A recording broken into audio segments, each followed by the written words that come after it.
give you some more insights. But until then, maestro!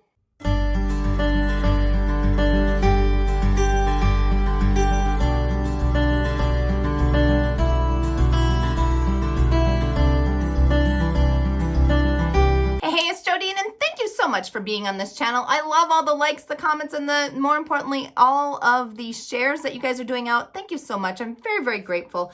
And I wanted to just give you a little insight and a little peek into my life and who and what I am.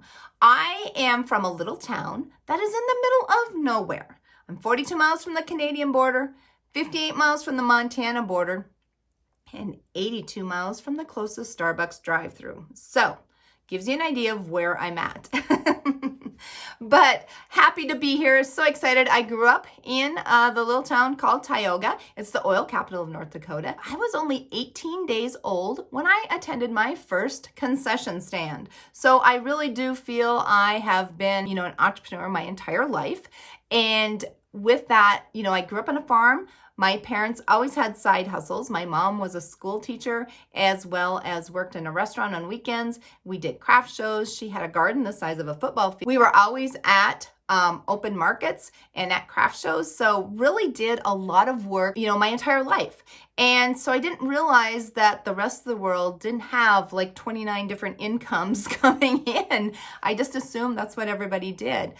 Went off to college, ended up in Breckenridge, Colorado, started working for a florist out there for a couple of years. It was called the Little Flower Shop of Breckenridge. So if you guys ever were in Breckenridge, Colorado and were in that flower shop, give me raise your hand. I can't see you, but comment down below. Love to see if there's anybody that was there, and that would have been in the 80s. That's where I started. I made a decision that I wanted to kind of expand, and so I started doing a side hustle with dried flowers. So I bought a space for Michael Martin Murphey in Copper Mountain. If you guys have ever, been to Michael Martin Murphy's concerts, type in Michael Martin Murphy because I'd love to connect with you there as well and know who all has been there.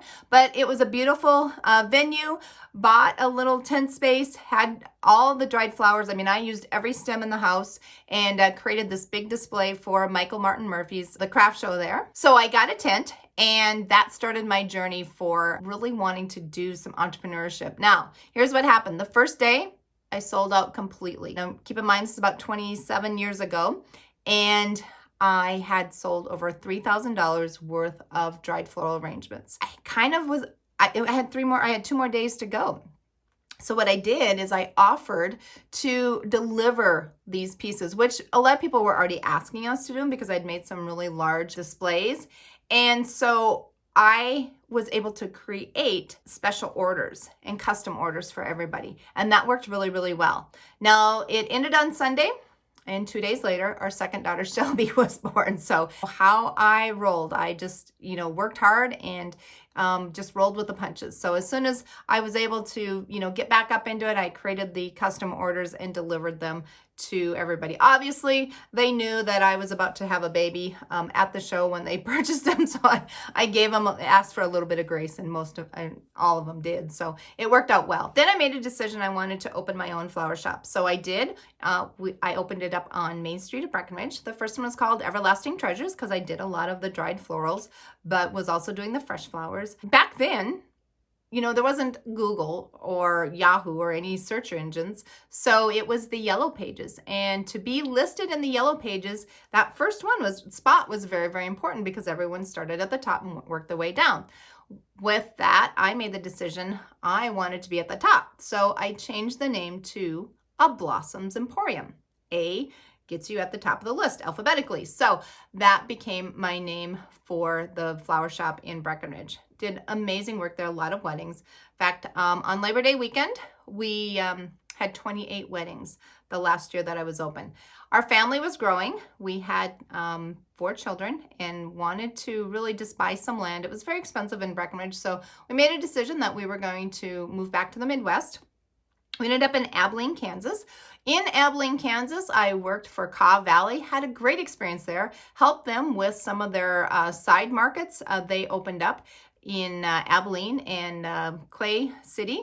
And so that was a great honor. And they had about 13 acres under glass. So got to learn a lot. I have a degree in flower shop and greenhouse management. So it was great to get back into that greenhouse management aspect of it.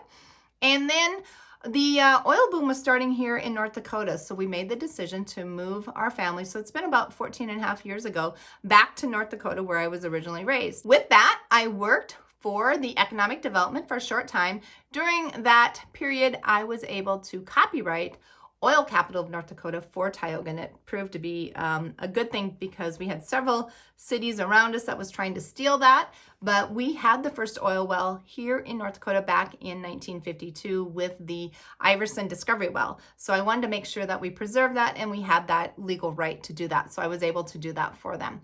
There was a restaurant that was available, so I purchased that. And that's really when the craziness, it was in July of 2010, and that's really when the craziness began for this whole huge influx of entrepreneurship for me, being able to serve all the people in the oil Bakken and the rock in the Bakken and all the oil field was just a delight. We moved an average of 950 pounds of hamburger a week.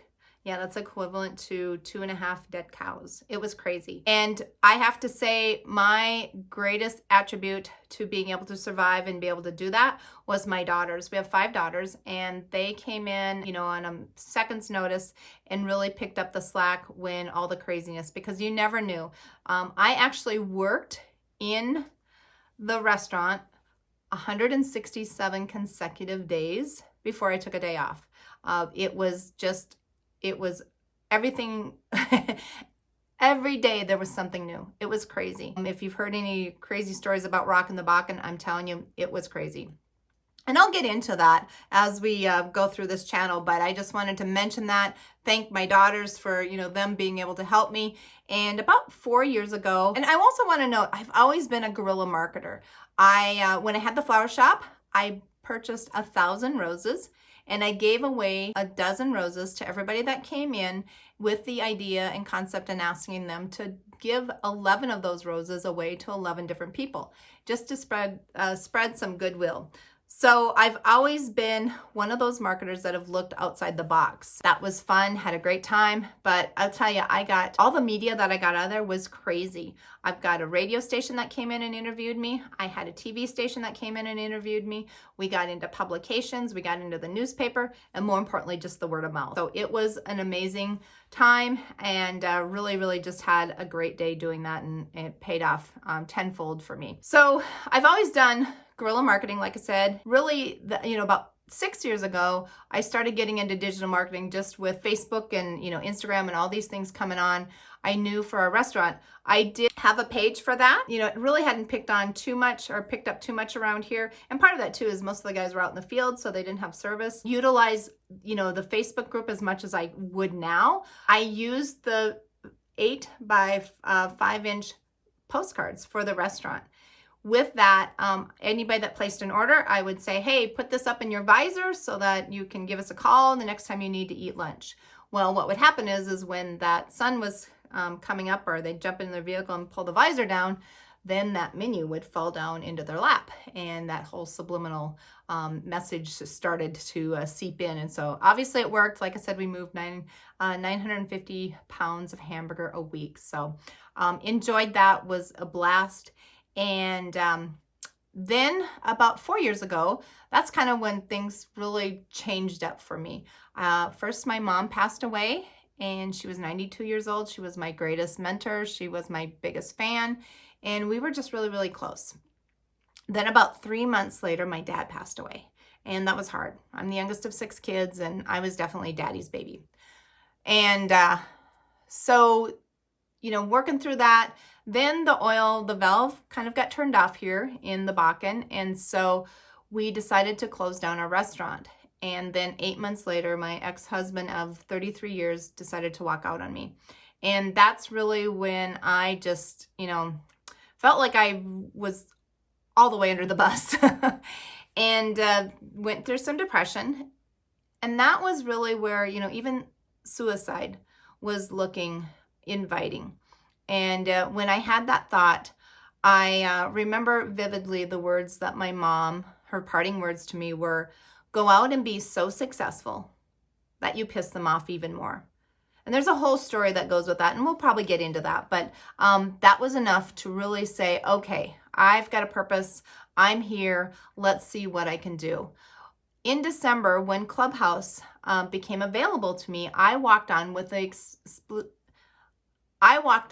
truly with expectations of finding my voice and looking at any and every opportunity that was presented to me. So any door that opened, I was open to it and I was willing to look at it. So I had an amazing experience. I will probably talk specifically into that experience in just one video because there's a lot going on in there, but was able to really, meet people that I would have never thought I would have met.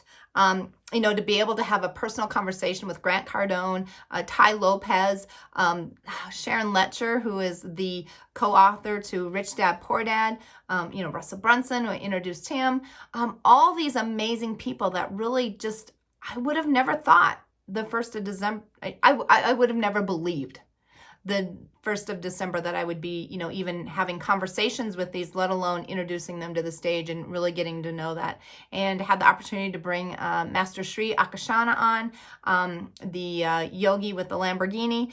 And that whole experience of, law of attraction and manifestation, the craziness that came with that. In fact, really, this channel is part of that law of attraction and scripting.